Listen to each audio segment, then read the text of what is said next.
Hello बच्चा party, आप सभी कैसे हैं? आई होप आप सभी स्वस्थ होंगे, मस्त होंगे, जबरदस्त होंगे। आपकी तैयारी बेहतर चल रही होगी बेटा।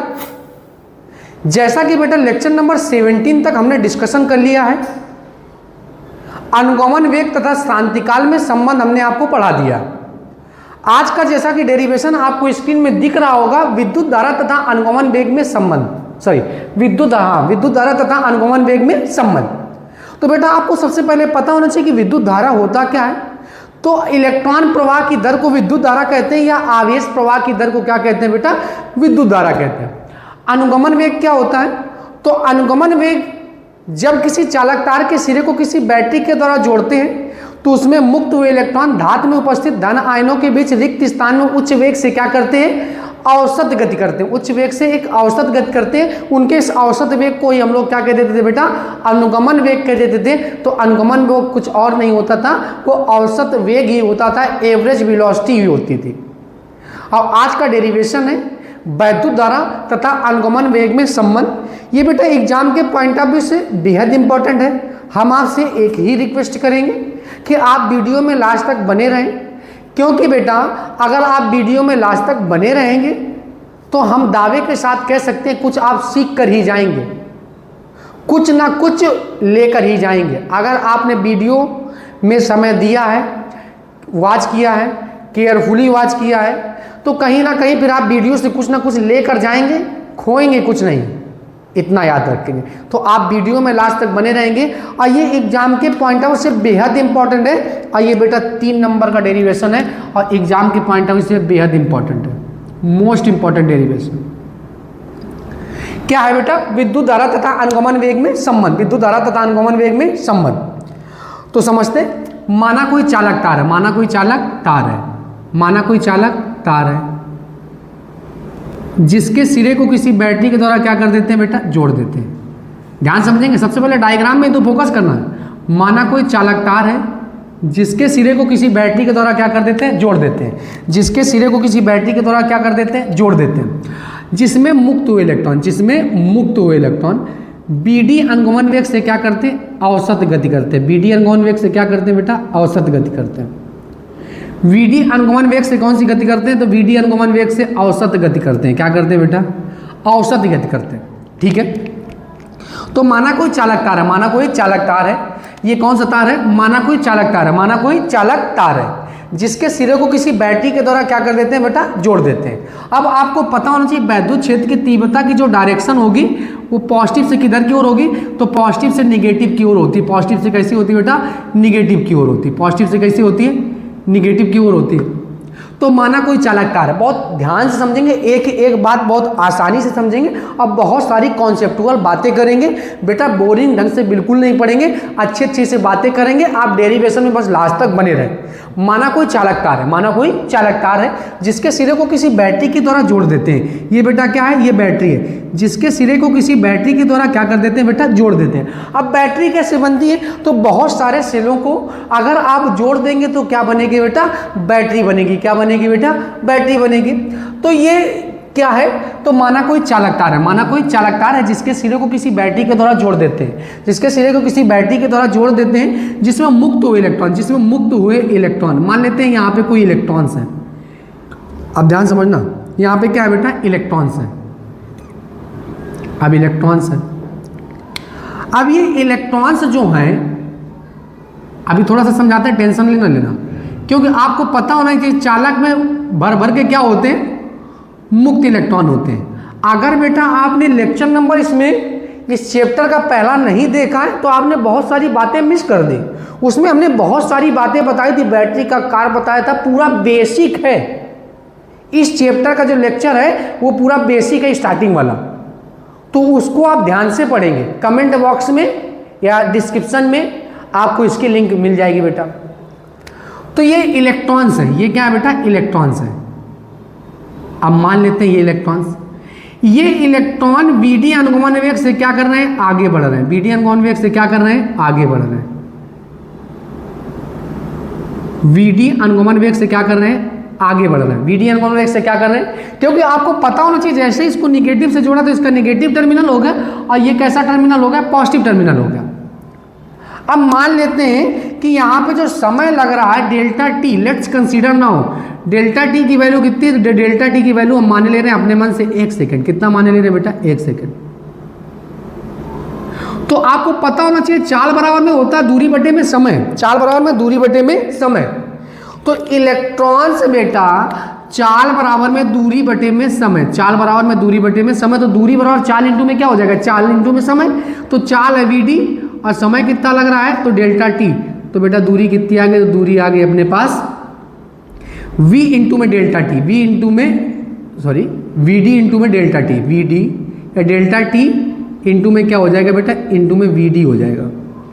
तो माना कोई चालक तार है, ध्यान समझेंगे, बहुत बातें ध्यान से समझेंगे। माना कोई चालक तार है जिसके सिरे को किसी बैटरी के द्वारा जोड़ देते हैं, जिसमें मुक्त हुए इलेक्ट्रॉन बी डी अनुगमन वेग से क्या करते हैं बेटा? गति करते हैं। बी डी अनुगमन वेग से क्या करते हैं बेटा? गति करते हैं। अब जब ये बी डी अनुगमन वेग से गति करते हैं इसके एकांक आयतन में, इसके एकांक आयतन में जो इलेक्ट्रॉनों की संख्या है ना बेटा, वो कितनी है? तो एकांक आयतन में इलेक्ट्रॉनों की संख्या कितनी है? एकांक आयतन में इलेक्ट्रॉनों की संख्या, तो एकांक आयतन में इलेक्ट्रॉनों की संख्या स्मॉल n है। एकांक आयतन में उपस्थित इलेक्ट्रॉनों की संख्या कितनी है? स्मॉल n है, ये याद रखेंगे। और ये क्या है बेटा? ये है अनुप्रस्थ काट का क्षेत्रफल। ये है क्या? अनुप्रस्थ काट का क्षेत्रफल, यानी कि A है। तो माना कोई चालक तार है जिसके सिरों को किसी बैटरी के द्वारा जोड़ देते हैं, जिसमें मुक्त हुए इलेक्ट्रॉन वीडी अनुगमन वेग से क्या करते हैं? गति करते हैं। वीडी अनुगमन वेग से क्या? माना कोई बेटा चालक तार है जिसके सिरों को किसी बैटरी के द्वारा जोड़ देते हैं, जिसमें मुक्त हुए इलेक्ट्रॉन अनुगमन वेग से क्या करते हैं? गति करते हैं।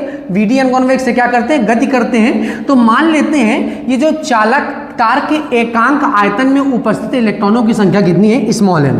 अब ये आप भाषा लिखते हैं। तो माना कोई चालक तार है, माना कोई चालक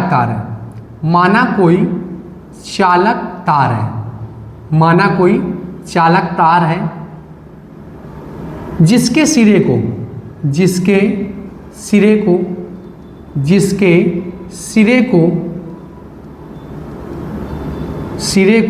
किसी बैटरी द्वारा जिसके सिरे को किसी माना कोई चालक तार है जिसके सिरे को किसी बैटरी के द्वारा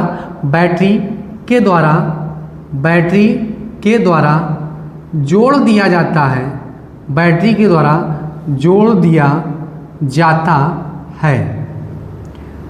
जाता है, जिससे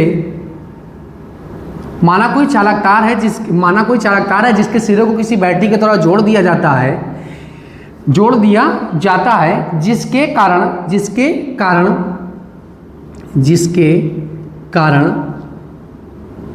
जिसके कारण मुक्त हुए इलेक्ट्रॉन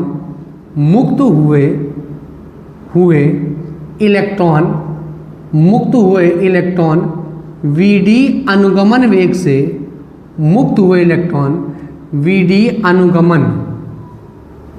से गति करते हैं।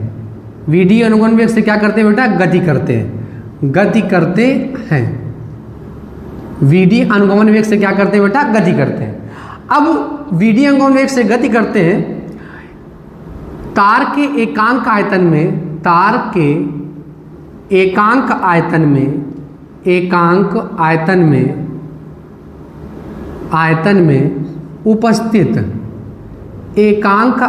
में उपस्थित इलेक्ट्रॉनों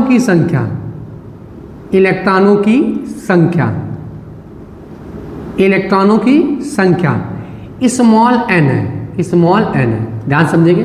माना कोई चालक तार है जिसके सिरे को किसी बैटरी के द्वारा जोड़ देते हैं, जिसमें मुक्त हुए इलेक्ट्रॉन वीडी अनुगमन वेग से गति करते हैं। वीडी अनुगमन वेग से क्या करते हैं बेटा? गति करते हैं। तार के एकांक आयतन में उपस्थित इलेक्ट्रॉनों की संख्या स्मॉल n है। अब ये ध्यान रखेंगे, ये डेरिवेशन समझो, थोड़ा सा आपको इंतजार करना पड़ेगा, लगभग 5 से 7 मिनट। जब ये डेरिवेशन फिनिश हो जाएगा तो आपको ऑटोमेटिक समझ में आ जाएगा, टेंशन नहीं लेने का।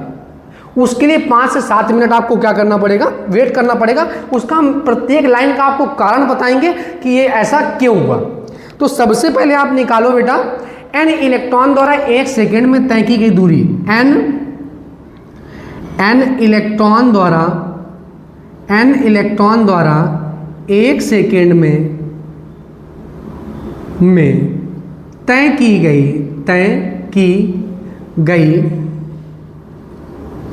की गई दूरी। अब दूरी बराबर में क्या होता है, तो दूरी बराबर में होता है चाल इंटू में समय।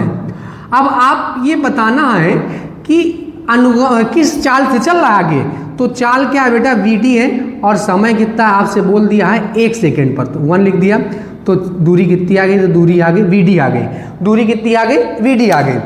तो अब क्या लिखेंगे, अब एक इलेक्ट्रॉन को क्या बेटा, इलेक्ट्रॉन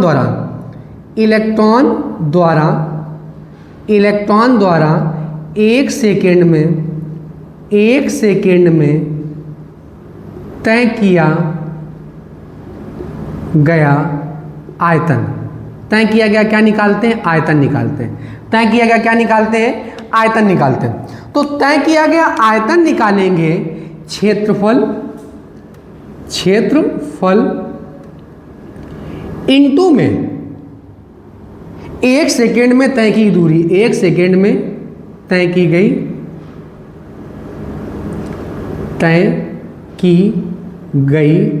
दूरी।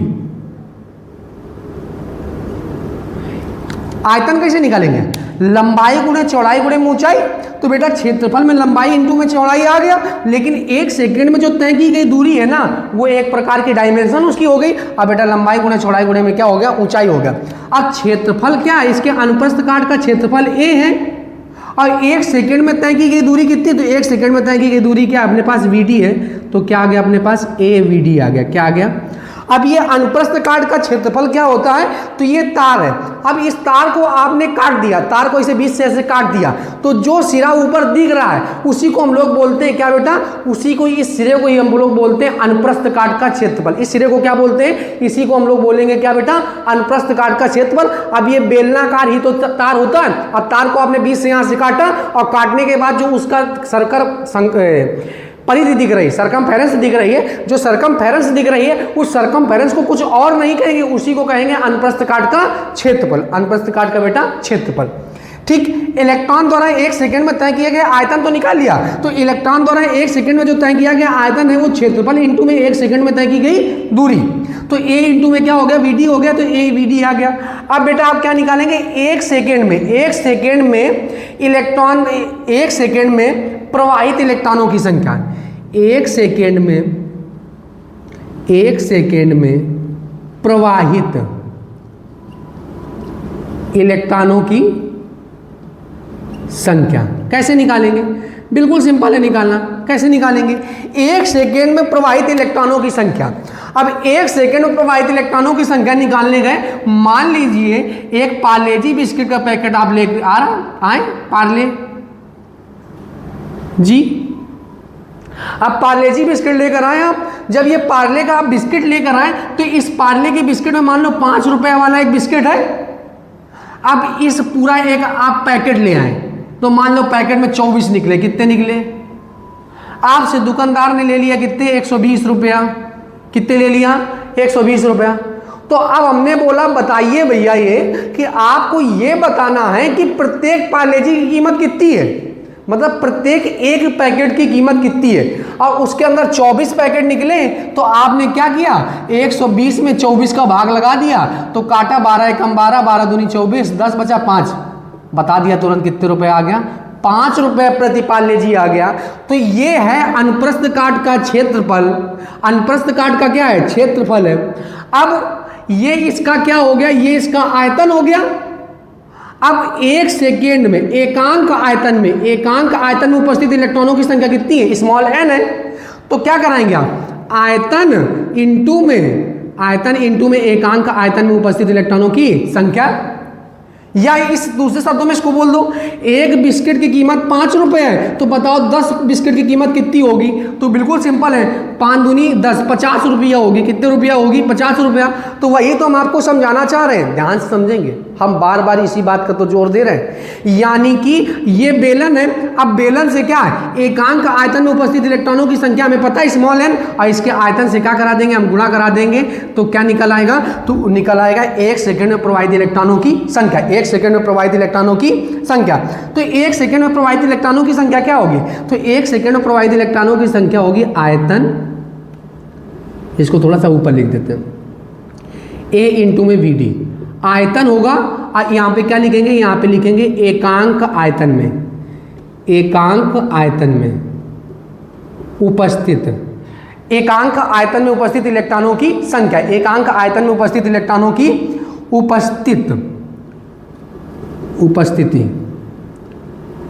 उपस्थिति, एकांक आयतन में उपस्थित इलेक्ट्रॉनों की संख्या, इलेक्ट्रॉनों की बेटा संख्या। तो बेटा आयतन हमको पता, आयतन कितना है? A इंटू में VD, A इंटू में क्या है बेटा? VD है। A इंटू में क्या है? VD। और एकांक आयतन में उपस्थित इलेक्ट्रॉनों की संख्या स्मॉल n है, देखो यहीं पे लिखा है एकांक आयतन में उपस्थित इलेक्ट्रॉनों की संख्या n है। तो क्या आ गया? NaVD, NaVD आ गया, Na क्या आ गया? VD आ गया। अब 1 सेकेंड में प्रवाहित इलेक्ट्रॉनों की संख्या निकाल ली। अब हमें क्या निकालना है? 1 सेकेंड में प्रवाहित आवेश की मात्रा। 1 सेकेंड में प्रवाहित इलेक्ट्रॉनों, आवेश की मात्रा, आवेश की मात्रा कैसे निकालेंगे? बिल्कुल सिंपल है भैया, Q बराबर में n ही पढ़े हो ना, तो 1 सेकेंड में प्रवाहित इलेक्ट्रॉनों की संख्या तो हमने निकाल ली स्मॉल n, और इंटू में इलेक्ट्रॉन का क्या? आवेश। तो यहां पे लिखेंगे 1 सेकेंड में प्रवाहित इलेक्ट्रॉनों की संख्या, प्रवाहित इलेक्ट्रॉनों की संख्या, 1 सेकेंड में प्रवाहित इलेक्ट्रॉनों की संख्या इंटू में इलेक्ट्रॉन का आवेश। इंटू में क्या होगा बेटा? इलेक्ट्रॉन का आवेश। इंटू में होगा अपने पास क्या होगा? इलेक्ट्रॉन का आवेश। अब 1 सेकेंड में प्रवाहित इलेक्ट्रॉनों की संख्या है NeaVD है, और इलेक्ट्रॉन के आवेश को लिखते हैं E से, तो अपने पास क्या आ गया? तो अपने पास आ गया NeaVD आ गया, NeaVD आ गया, Na क्या आ गया? VD आ गया। तो बेटा इसको ऊपर लिख देते हैं, तो इसको सबसे पहले क्या कर देते हैं? हम इरेज कर देते हैं, ठीक है। अब हम लोग जानते हैं, अब यहां पे गुणा कराएंगे तो क्या आ जाएगा? तो गुणा कराने पे क्या आ जाएगा? NeaVD क्या आ जाएगा बेटा? NeaVD आ जाएगा, NeaVD आ गया। अब वी नो दैट, हम जानते हैं, क्या जानते हो? 1 सेकेंड में प्रवाहित आवेश की मात्रा, 1 सेकेंड में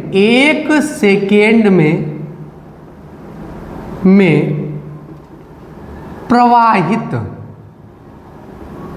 1 सेकेंड में प्रवाहित आवेश की मात्रा, 1 सेकेंड में प्रवाहित आवेश की मात्रा को विद्युत धारा क्या कहते हैं? विद्युत धारा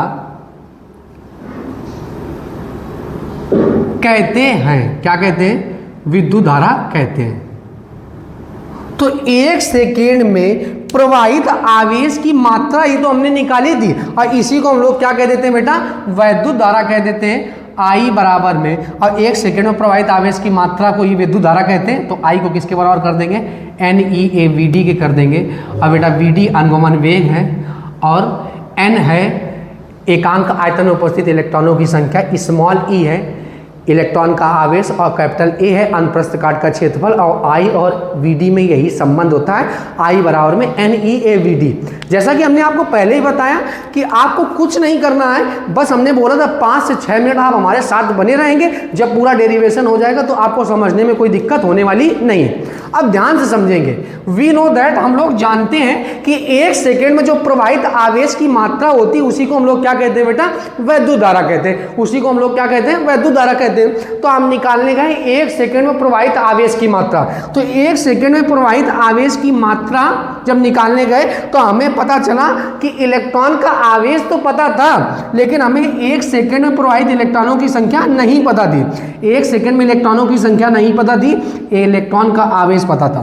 तो 1 सेकेंड में प्रवाहित इलेक्ट्रॉनों की संख्या जब ज्ञात करने गए तो हमें पता चला एकांक आयतन में उपस्थित इलेक्ट्रॉनों की संख्या तो पता है, लेकिन हमको आयतन ना पता। तो फिर हमने आयतन निकाल लिया। तो इलेक्ट्रॉन द्वारा 1 सेकेंड में तय किया गया आयतन कैसे निकाला, तो आयतन हुआ क्षेत्रफल इंटू में 1 सेकेंड में तय की गई दूरी। तो हमें क्षेत्रफल तो पता था, लेकिन 1 सेकेंड में तय की गई दूरी नहीं पता थी, तो हमने क्या निकाल लिया, n इलेक्ट्रॉन द्वारा 1 सेकेंड में तय की गई दूरी। इसीलिए तो बेटा ये पहले लाइन लिखी थी हमने, n इलेक्ट्रॉन द्वारा 1 सेकेंड में तय की गई दूरी। चाल बराबर में क्या होता है, तो दूरी बराबर में होता है चाल इंटू में समय, चाल है VD, समय है 1, तो क्या आ गया, VD आ गया। क्या आ गया बेटा, VD। तो आई होप आप अगर इसको रिवर्स समझेंगे, रिवर्स जब समझेंगे, क्योंकि हम लोग जानते हैं 1 सेकेंड में जो प्रवाहित आवेश की मात्रा होती है उसी को हम लोग क्या कहते हैं बेटा, वैद्युत धारा कहते हैं। तो हम निकालने गए 1 सेकेंड में प्रवाहित आवेश की जब मात्रा निकालने गए तो हमें पता चला कि 1 सेकेंड में प्रवाहित इलेक्ट्रॉनों की संख्या नहीं पता, लेकिन इलेक्ट्रॉन का आवेश पता, तो हम निकालने चले गए 1 सेकेंड में प्रवाहित इलेक्ट्रॉनों की संख्या। तो हमें पता चला एकांक आयतन में उपस्थित इलेक्ट्रॉनों की संख्या तो पता है, लेकिन हमें इलेक्ट्रॉन द्वारा 1 सेकेंड में तय किया गया आयतन ना पता, निकाल लिया हमने। तो क्षेत्रफल तो पता, लेकिन 1 सेकेंड में तय की गई दूरी नहीं पता थी, तो 1 सेकेंड में n इलेक्ट्रॉन द्वारा 1 सेकेंड में तय की गई क्या निकाल ली हमने, दूरी निकाली। दूरी बराबर होता है चाल इंटू में समय। बेटा ये मोस्ट इंपॉर्टेंट डेरिवेशन है और ये मोस्ट इंपॉर्टेंट फार्मूला भी है, इससे न्यूमेरिकल पूछे ही जाते हैं, ठीक है। अब दूसरा डेरिवेशन समझते हैं, क्या समझते हैं, दूसरा डेरिवेशन है धारा घनत्व, धारा घनत्व तथा अनुगमन वेग में संबंध, अनुगमन वेग में संबंध, वेग में संबंध। तो धारा घनत्व तथा अनुगमन वेग में संबंध, ये नया डेरिवेशन है। तो आप क्या करेंगे, एक डेरिवेशन तैयार करो, दूसरा डेरिवेशन आपको ऑटोमेटिक तैयार हो जाएगा। आप क्या करेंगे, हेडिंग लगाएंगे धारा घनत्व तथा अनुगमन वेग में संबंध, और सेम डायग्राम, सेम भाषा और सेम यहां तक आप नोट कर लेंगे, कोई दिक्कत।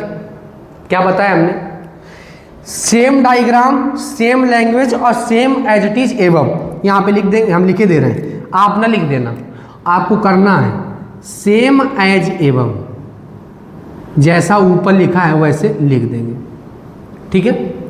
आई बराबर अपने पास क्या आ गया, तो आई बराबर में आ गया NeAVD आ गया, NeAVD आ गया, ये तो पहले ही आ गया था। ए को नीचे उतार लो, आई बटे में क्या आ जाएगा, ए बराबर में क्या हो जाएगा, NeVD हो जाएगा, ठीक है, NeVD हो गया। अब किसी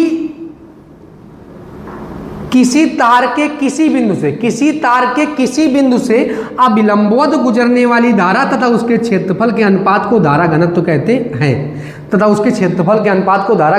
हैं, तो इसकी जगह क्या लिख देंगे बेटा, इसकी जगह हम लिख देंगे J। तो J बराबर में क्या आ जाएगा, तो J बराबर में आ जाएगा NeVD। बेटा यही डेरिवेशन में थोड़ा सा अंतर है, ये हमने आपको बता दिया, यहाँ तक आपको सेम लिखना है। आई बराबर में होता है NeAVD, बेटा ए को नीचे उतार लाएंगे और किसी चालक तार किसी बिंदु से अविलंबोत जो गुजरने वाली धारा होती है तथा उसके क्षेत्रफल के अनुपात को धारा घनत्व कहते हैं। तो आई अपान ए की जगह लिख दिया जे। ये भी इंपॉर्टेंट फार्मूला है, यहाँ इसके फार्मूला बहुत इंपॉर्टेंट न्यूमेरिकल की पॉइंट ऑफ व्यू से। तो आई होप आप लोगों के दोनों डेरिवेशन, एक हमने पढ़ाया, एक में आपको मेहनत करनी, दूसरा डेरिवेशन ऑटोमेटिक तैयार हो जाएगा। आई होप आप लोगों को दोनों डेरिवेशन बहुत अच्छे समझ में आए होंगे। सबसे पहले बेटा आप लोग स्क्रीनशॉट ले लीजिए। बेटा आप लोगों ने स्क्रीनशॉट ले लिया होगा, आइए अब हम इसको इरेज कर देते हैं। ठीक बेटा, अब हम लोग समझते हैं प्रतिरोध। ये एक्चुअल में लेक्चर नंबर 19 है। 18 लेक्चर नंबर पहले हो चुका है, जिसमें हमने आपको क्या पढ़ाया, यानी कि अनुगमन वेग तथा क्रांतिकाल में संबंध, और 4-5 डेफिनेशन पढ़ाई होंगी। अनुगमन वेग, धारा घनत्व, माध्य मुक्त पथ, क्रांतिकाल, ये डेफिनेशन पढ़ाई होंगी। तो बेटा ये लेक्चर नंबर 19 है, तो इसमें कंफ्यूज होने की कोई आवश्यकता नहीं, बस आगे बढ़ रहे हैं हम लोग। अब हम लोग प्रतिरोध समझते हैं।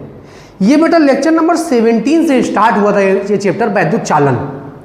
तो वैद्युत चालन जो चैप्टर है वो लेक्चर नंबर 17 से जब स्टार्ट हुआ है, तो उसमें हमने बहुत सारी कॉन्सेप्टुअल बातें की। तो अगर आपने लेक्चर नंबर 17 नहीं देखा तो आपने बहुत बड़ी गलती कर दी, आपकी अप्रोच बदल जाएगी अगर आपने लेक्चर नंबर 17 देख लिया, क्योंकि बेसिक जितना भी फंडामेंटल है बेटा इस चैप्टर का हमने लेक्चर नंबर 17 में समझाया। अब बेटा ध्यान समझेंगे प्रतिरोध एक्चुअल में क्या होता है। तो प्रतिरोध तो आपको डेफिनेशन पता है, किसी चालक तार के किसी सिरों के मध्य उत्पन्न विभवांतर तथा उसमें प्रवाहित होने वाली धारा का अनुपात जो होता है उसी को हम लोग क्या कहते हैं बेटा, वैद्युत धारा कहते हैं। उसी के अनुपात को क्या कहते हैं बेटा, वैद्युत धारा कहते हैं। लेकिन ये आपको पता होना चाहिए, जो तार है ना, क्या है बेटा, तार, ये चालक तार है। अब आपको पता है जब इलेक्ट्रॉन अपनी जगह को छोड़ता है, जब इलेक्ट्रॉन अपनी जगह को क्या करता है, छोड़ता है, तो वहां पे खाली स्थान बचता है। क्या बचता है बेटा, खाली स्थान बचता है। अब जब खाली स्थान बचता है, अब जब इलेक्ट्रॉन जगह को छोड़ता है तो क्या बचता है, खाली स्थान बचता है। क्या बचता है, इस खाली स्थान को हमने नाम दिया था बेटा कर्नल। क्या नाम दिया था, कर्नल। तो इलेक्ट्रॉन कुछ और थोड़ी ना करते हैं, इलेक्ट्रॉन जो होते हैं ये कर्नल से बार बार टकराते हैं, और टकराने के पश्चात ये जो कर्नल्स होते हैं, खाली स्थान जो होते हैं, ये क्या करते हैं, ये इलेक्ट्रॉन के प्रवाह में रुकावट उत्पन्न करते हैं। इलेक्ट्रॉन के प्रवाह में क्या उत्पन्न करते हैं, इलेक्ट्रॉन के प्रवाह में रुकावट उत्पन्न करते हैं। इलेक्ट्रॉन के प्रवाह में क्या उत्पन्न करते हैं, तो ये इलेक्ट्रॉन्स के प्रवाह में रुकावट उत्पन्न करते हैं। और जब ये इलेक्ट्रॉन्स के प्रवाह में रुकावट उत्पन्न करते हैं तो इस रुकावट को ही हम लोग क्या कहते हैं, रुकावट को ही हम लोग क्या कहते हैं बेटा, प्रतिरोध कहते हैं।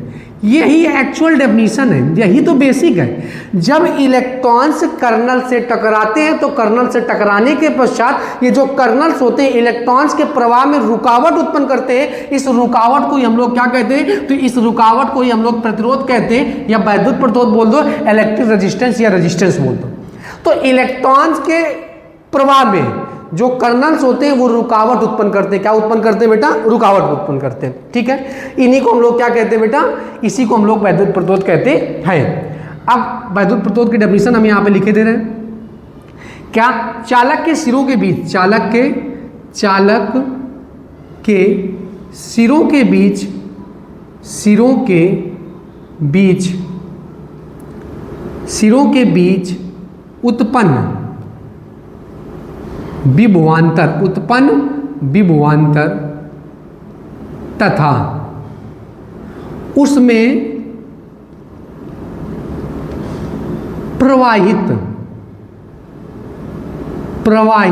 होने वाली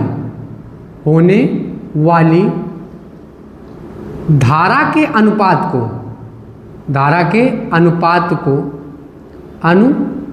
को क्या कहते हैं, वैद्युत प्रतिरोध कहते हैं। अनुपात को वैद्युत प्रतिरोध कहते हैं। अनुपात को वैद्युत प्रतिरोध कहते हैं। ठीक है, चालक के सिरों के बीच उत्पन्न विभवांतर तथा उसमें प्रवाहित होने वाली धारा का अनुपात को ही हम लोग क्या कहते हैं बेटा, प्रतिरोध कहते हैं। आर बराबर में होता है V बटे में क्या होता है बेटा, आई होता है। आर बराबर में बी अपान में क्या होता है, आई होता है। तो इसका मात्रक क्या आप कह सकते हैं, तो इसका मात्रक यूनिट आप कह सकते हैं। विभव का मात्रक हो गया वोल्ट, और धारा का मात्रक क्या हो गया बेटा, एम्पियर हो गया। और इसी को हम लोग क्या कह देते हैं बेटा, ओम कह देते हैं। क्या कह देते हैं, ओम। इस प्रकार से इसका क्या होता है बेटा, सिंबल। तो वैसे तो चालक के यानी कि चालक तार के में प्रवाह में, धारा के प्रवाह में जो कर्नल्स होते हैं वो रुकावट उत्पन्न करते हैं। इस रुकावट को हम लोग क्या कह देते हैं? प्रतिरोध। ये तो एक्चुअल डेफिनेशन हो गई। अब चालक के सिरों के बीच उत्पन्न विभवांतर तथा उसमें प्रवाहित होने वाली धारा का जो अनुपात होता है उसी को हम लोग क्या कहते हैं बेटा? वैद्युत प्रतिरोध कहते हैं। उसी के अनुपात को क्या कहते हैं बेटा? वैद्युत प्रतिरोध कहते हैं। आर बराबर में क्या होता है? वी अपान में आई। अब ये बेटा ये जो आर होता है ये आर एक प्रकार का कांस्टेंट होता है, क्योंकि बेटा हम लोग जानते हैं वी बटे में आई। थोड़ी बातें कर लेते हैं नॉलेज की। वी बटे में आई जो होता है ये कांस्टेंट के बराबर होता है। ये कांस्टेंट कुछ और नहीं होता, ये एम एल बटे में होता है एन ई स्क्वायर ए टाउ, एन ई स्क्वायर ए टाउ। जब आपको हमने ओम के नियम का सत्यापन कराएंगे तो वहां पे कांस्टेंट कुछ और नहीं आएगा, वहां पे कांस्टेंट आएगा एम एल बटे में एन ई स्क्वायर ए टाउ। एन ई स्क्वायर ए टाउ आएगा। एन ई स्क्वायर क्या आएगा बेटा? ए टाउ आएगा। एन ई स्क्वायर क्या आ जाएगा बेटा? ए टाउ आ जाएगा। ये बी बटे में आई कुछ और नहीं होता, ये बी बटे में आई अभी अभी हमने देखा ये बी बटे में आई कुछ और नहीं होता। इसकी जगह हम क्या लिख सकते हैं? तो इसकी जगह आर लिख सकते हैं। एम एल बटे में एन ई स्क्वायर ए टाउ हो गया। एन ई स्क्वायर क्या हो गया बेटा? ए टाउ हो गया। अब ये जो तार होता है यानी आर जो होता है, आर केवल दो बातों पे निर्भर करता है। आर की जो निर्भरता होती है वो केवल दो बातों पे निर्भर करता है। कितनी बातों पे बेटा? एक तो ये आप कह सकते हैं पदार्थ का तापमान, पदार्थ का बेटा तापमान, पदार्थ का तापमान, पदार्थ का तापमान और चालक की लंबाई, चालक की लंबाई। तो पदार्थ का तापमान यानी कि आप कह सकते हैं तापमान, तापमान। और दूसरी बात चालक की लंबाई, चालक की लंबाई।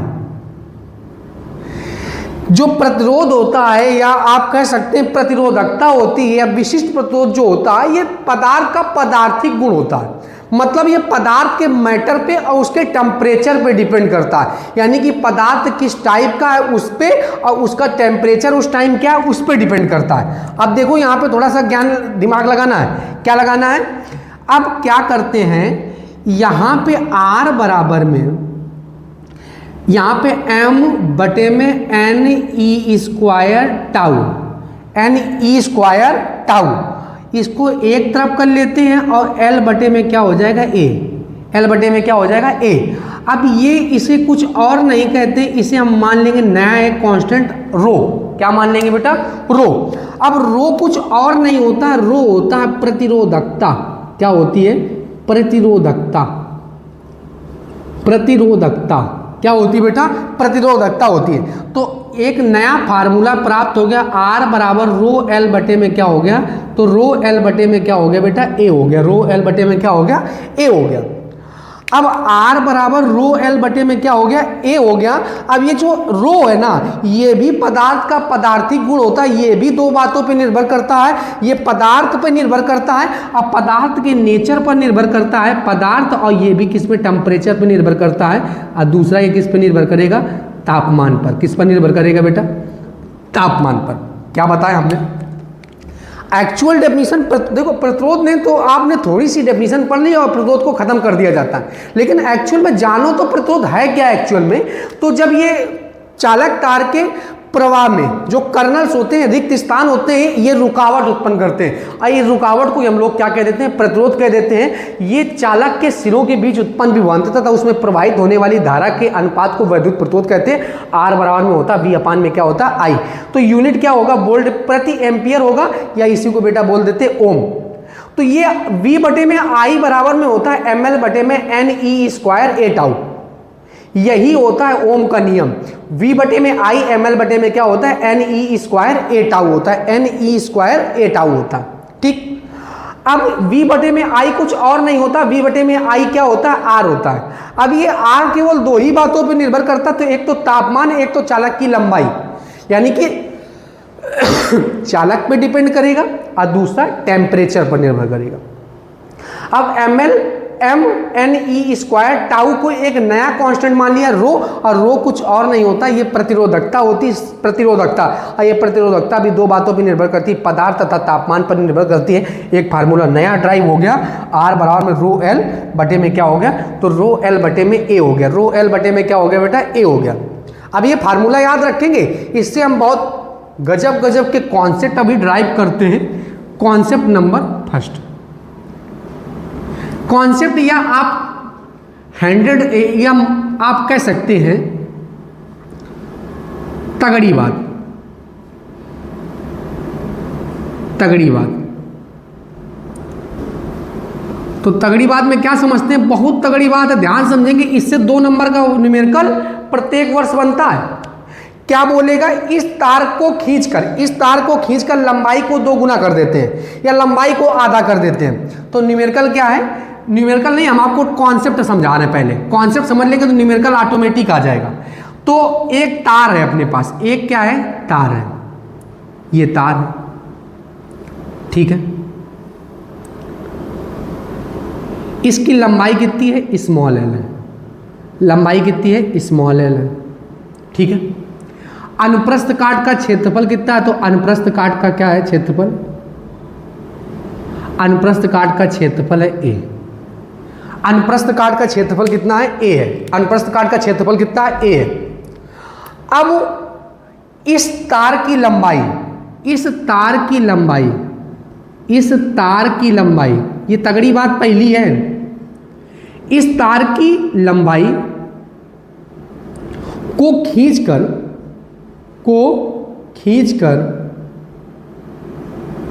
2 गुनी,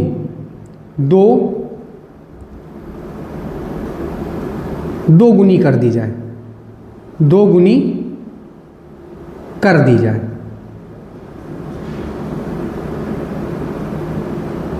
तो सिंपल से ध्यान समझेंगे, क्वेश्चन कैसे बनेगा।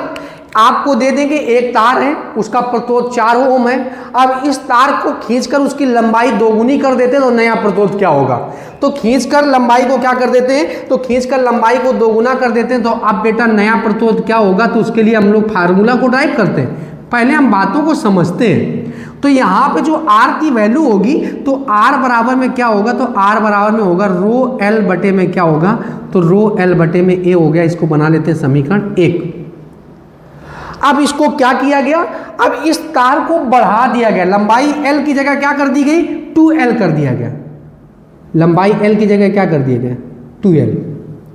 अब जब लंबाई L की जगह 2L कर दिया गया, तो आपको पता होना चाहिए कि जब लंबाई बढ़ेगी तो इसकी मोटाई क्या होगी, कम होगी। यानी अनुप्रस्थ काट का क्षेत्रफल भी क्या होगा, कम होगा। तो अनुप्रस्थ काट का क्षेत्रफल कितना हो गया, तो अनुप्रस्थ काट का क्षेत्रफल A डैश हो गया और लंबाई L की जगह क्या हो गई, 2L हो गई। क्या हो गई बेटा, 2L हो गई। बात ध्यान समझेंगे, हम डायरेक्ट भी फार्मूला करा सकते थे, लेकिन फिर आपको फील कैसे आएगा। तो इस तार की लंबाई को खींचकर क्या कर दिया गया, 2 गुनी कर दिया गया। तो R बराबर में रो L बटे में A हो गया। तो अब क्या हो गया, नया प्रतिरोध R डैश बराबर में क्या हो गया, तो R डैश बराबर में हो गया, प्रतिरोधकता तो सेम होगी, ये तो एक प्रकार का कांस्टेंट है। L की जगह क्या हो जाएगा, 2L हो जाएगा। L की जगह क्या हो जाएगा बेटा, 2L हो जाएगा। और A की जगह क्या हो जाएगा, तो A की जगह हो जाएगा A डैश। A की जगह क्या हो जाएगा, A डैश। इसको बना लेते हैं समीकरण 2।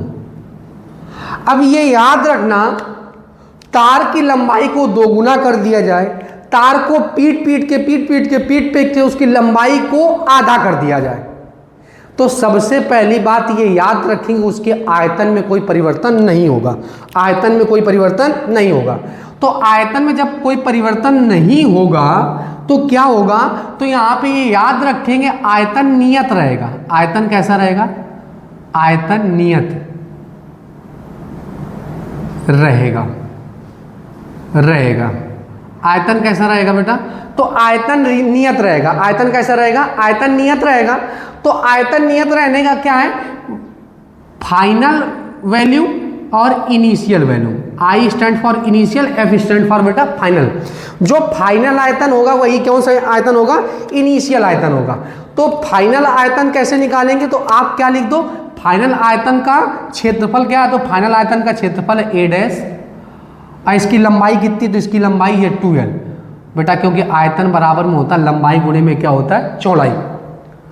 अब इनिशियल में क्या था, तो इनिशियल में इसका क्षेत्रफल A था और दूरी कितनी थी, दूरी L थी। तो L से L कैंसिल आउट हो जाएगा।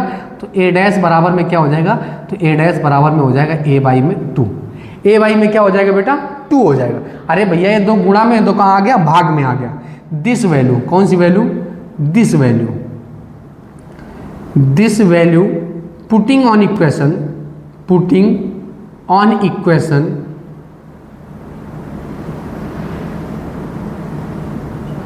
This value putting on equation second, A dash का मान रख दो बेटा, ए डैश का मान रखो, तो आर डैश बराबर में कितना आ जाएगा, तो आर डैश बराबर में आ जाएगा रो इंटू में 2l, अब बटे में क्या हो जाएगा, a बाई में 2। अब 2 ऊपर जाएगा तो क्या हो जाएगा, रो इंटू में 4l हो जाएगा, अब बटे में कितना हो जाएगा, तो बटे में a हो जाएगा। ये आर डैश की वैल्यू आ गई। इसको बनाते हैं समीकरण 3, इसको इक्वेशन क्या बनाते हैं, थर्ड बना लेते हैं। ठीक है, ध्यान समझेंगे। अब इक्वेशन जैसे इसको थर्ड बनाया तो अब आपको कुछ नहीं करना है, समीकरण 1 में, समीकरण 1 में सॉरी 3 में 1 का आपको क्या कर देना, भाग दे देना। 1 का क्या कर देना बेटा, भाग दे देना। तो समीकरण 1 क्या था, तो समीकरण 1 ये था। तो आप ध्यान समझेंगे क्या होगा, आर डैश बटे में आर, एलएसएस का भाग दिया जाएगा, आरएचएस का भाग दिया जाएगा। समीकरण 1 ये है। तो ए से ए कैंसिल आउट हो गया, ए से ए क्या हो गया बेटा, कैंसिल आउट हो गया। अब ए से ए कैंसिल आउट, रो एल से रो एल कैंसिल आउट। अब बचा क्या यहाँ पे, तो बचा यहाँ पे केवल 4। फिर समझो, ए से ए कैंसिल आउट, रो एल से रो एल कैंसिल आउट, 4 बचा। तो आर डैश बराबर में क्या आ जाएगा, तो आर डैश बराबर में आ जाएगा 4। ठीक है, आर डैश कुछ और नहीं है, ये न्यू प्रतिरोध है, मतलब न्यू रेजिस्टेंस है, रेजिस्टेंस है। क्या है बेटा, न्यू रेजिस्टेंस है। अब ये न्यू रेजिस्टेंस है, रेजिस्टेंस, रेजिस्टेंस, और आर कुछ और नहीं है, आर है ओल्ड रेजिस्टेंस। क्या है बेटा, ओल्ड रेजिस्टेंस। ठीक है, फिर से समझो, इस तार की लंबाई को खींचकर 2 गुनी कर दी जाए तो नया जो प्रतिरोध होगा, तो नया प्रतिरोध पुराने प्रतिरोध का 4 गुना हो जाएगा। पुराने प्रतिरोध का क्या हो जाएगा बेटा, 4 गुना हो जाएगा। अब क्या किया जाएगा, अब ठीक बेटा, अब तगड़ी बात में एक दूसरी बात पढ़ते हैं, सिकोड़ कर, सिकोड़ कर,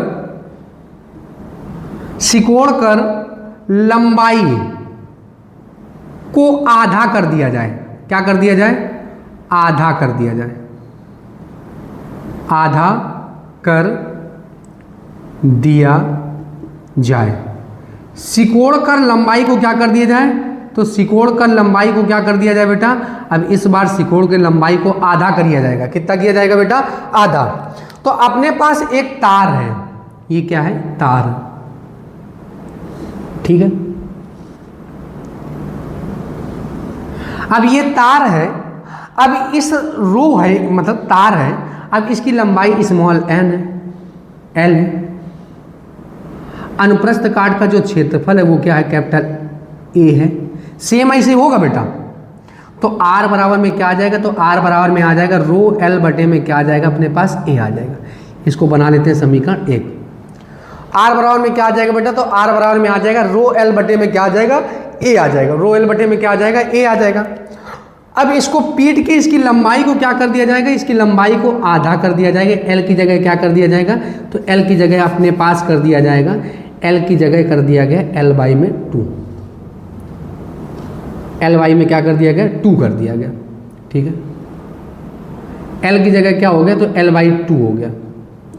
अब ये L की जगह L बाई 2 हो गया, तो नया क्षेत्रफल जो है वो क्या हो जाएगा, अनुप्रस्थ काट का क्षेत्रफल A डैश हो जाएगा।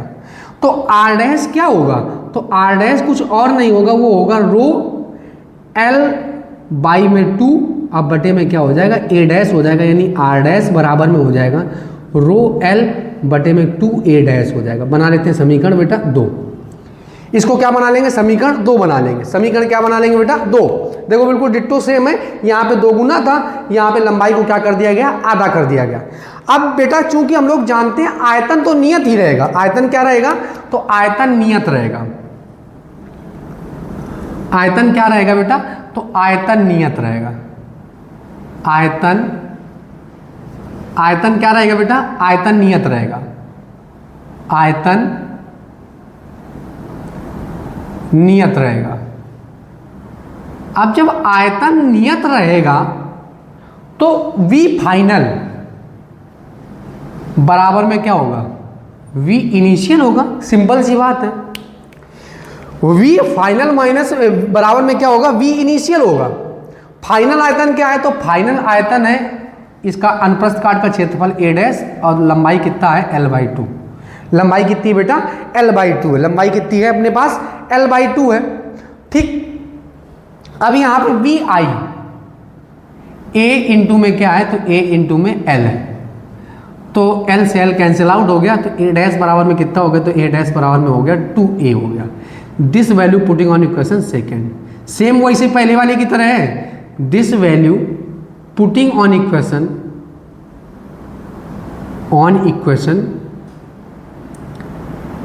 फर्स्ट, सॉरी सेकेंड इक्वेशन है। यहाँ पे a की वैल्यू रख दो, तो r डैश बराबर में क्या आ जाएगा, तो r डैश बराबर में आ जाएगा रो l बटे में 2a, तो 2 दूनी कितना हो जाएगा, तो 2 दूनी हो जाएगा 4, तो 4a हो जाएगा।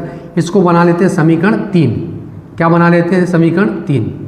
अब समीकरण 3 में 4 का क्या कर देते हैं, सॉरी समीकरण 3 में 1 का क्या कर देंगे बेटा, भाग दे देंगे। समीकरण 3 में जब 1 का भाग देंगे, समीकरण 3 कहीं पे दिख रहा है, समीकरण 3 है ये अपना बनाया है, ठीक है।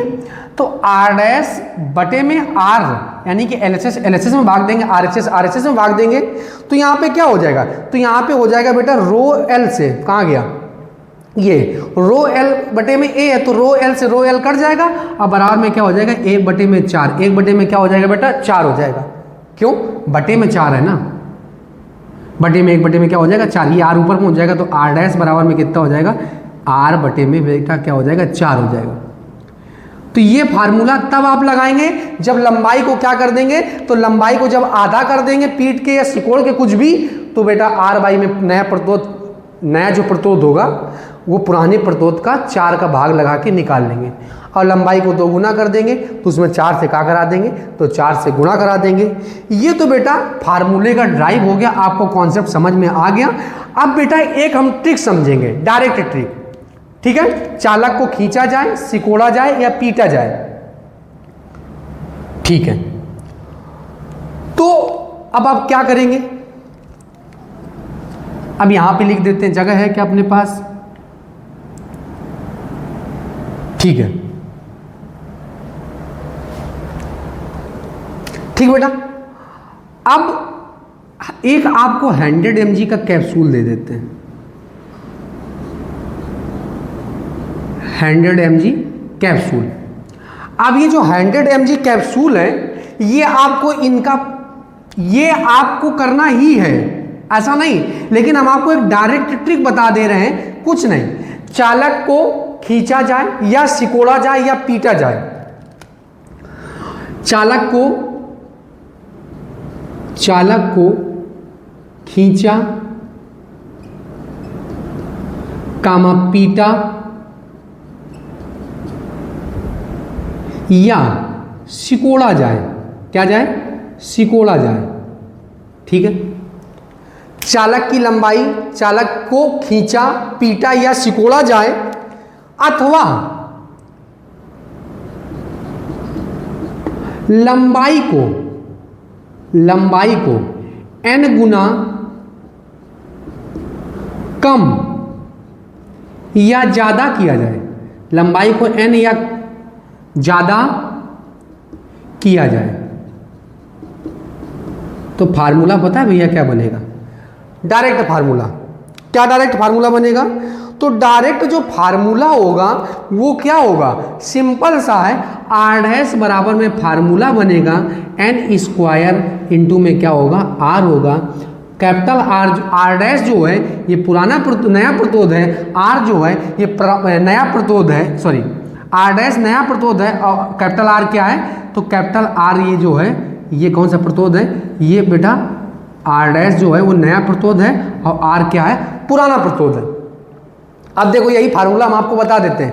अब लंबाई को क्या कर दिया कि डायरेक्ट ट्रिक आपको हमने आपको बता दिया, आर डैश बराबर में आप क्या याद रखेंगे, एन स्क्वायर इंटू में आर, एन स्क्वायर इंटू में आर। आप डायरेक्ट ये भी लगा सकते, कोई दिक्कत वाली बात नहीं, लेकिन ये हमने आपको एक्सप्लेन करा दिया, ये आपको ड्राइव भी करा दिया हमने।